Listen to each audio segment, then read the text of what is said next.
Hi folks, welcome to Memorial Stadium here in Lincoln, Nebraska. Collegian pregame show. This is the biggest place we've ever done the show. There's nobody in the stands to heckle us, so that's good. The Jackrabbits and Huskers playing today here, the last non-conference game for both teams. And there's a lot of talk.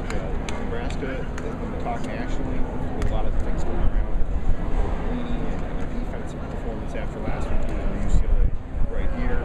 You've got the Jacks, who are 3-0, they're 6th in the country in FCS.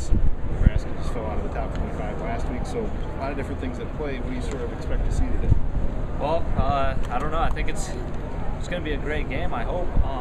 Let's hope it's close and interesting. Because a blowout, I don't think would be fun for either side. Maybe, I think there's a lot of Huskers people who would like to see a big blowout, but the Jacks have been on these, have played, just 2010 they played here, and they have a handful of guys who got action in that game, and I'd be very curious to see if those guys sort of shine forward in this ball game. Right, and the Jacks only played the Nebraska Cornhuskers twice.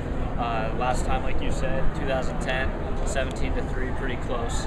I would say going into this game, the biggest thing the Jacks got going for them is all the pressure on Pelini and the Cornhuskers from the fans, and then Martinez might not play today. That's right. So they might roll the backup. That's one of the later. That's good for the Jacks. Maybe. I kind of think that Nebraska might be motivated to play better for a backup and really give it their all. That's a take that I have, but I guess you can't make up for experience and sort of that big stage. Experience is key. Yeah, and Martinez played against the Jacks in 2010, and if he's not out, not that he's a much different quarterback than he was 4 years ago, but if he's not playing, then I think it is interesting to see how it all goes. Exactly, and I can't help but fall into the category that pressure will be high for the Cornhuskers. Yeah, so I'm very curious to see how that sort of unfolds. How about the Jackson offense? What do they got to do? Nebraska's defense has given up a bunch of yards. To me, I think they still have to be able to, if they can't run the ball today, they're not going to win. To me, that's where it kind of starts and ends. And then maybe give Sumner a chance to make some passes late in the game to maybe keep them in this thing. Let's be clear, their chances of winning are very low. Very slow. But if they want to even have a prayer, Sumner's going to have 100 yards at least in a couple series. And I would have to say kind of a bold prediction would be the Jackrabbits kind of have to be able to play action. Yeah. I think play action is going to play a big role. I mean, you're exactly right. I think if Stiglmeyer and the offense can figure out a way, an offensive coordinator can figure out a way to run the ball consistently and then pull out a play action play when they need it most or when Cornhuskers aren't expecting it. It was very interesting. I think John Stiglmeyer sort of acknowledges that their whole playbook will not be open. There's going to be some things that just aren't going to work. And you mentioned earlier when with us, they're going to have to find a niche in their offense. Whatever's working, that's what they're going to have to stick with. And to me, I think you're right. Play action is going to be good. Maybe even, I know it's not really the Jacks' nature or their style, but maybe even a trick play. Sure.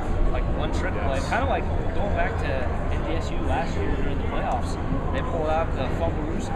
Yep, that's right. I think the Jacks might need something like that to kind of sway the odds in their favor. That's a great point. I'm glad you brought that up because I hadn't thought of that. But think about all the upsets that you've had over the years of this magnitude. Appalachian State, couple block field goals.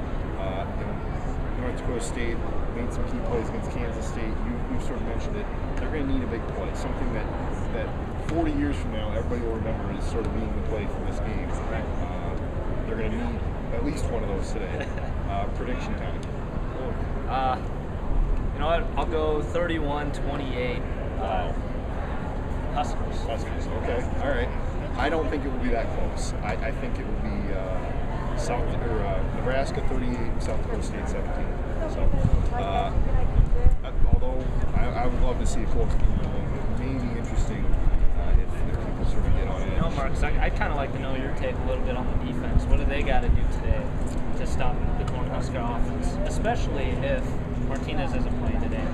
Yeah, to me, they really have to be able to stop the run, and if they can, to me, their pass defense is kind of susceptible. You guys know this is handicap seating. At least force them to put it up in the air. Right.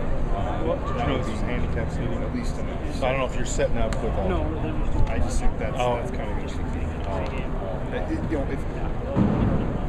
I think it's one thing if you force them to pass, but as far as knowing if they're going to pass pass and being able to prepare for it is a little bit different. So they've got to stop the pass. You know, they can't give up 400 yards twice. Yeah, exactly. All right, that'll do it. We'll be back down here after the game, and we'll have a live chat starting at 2 o'clock on our website. So until then, for Justin, I'm Marcus. We'll see you later.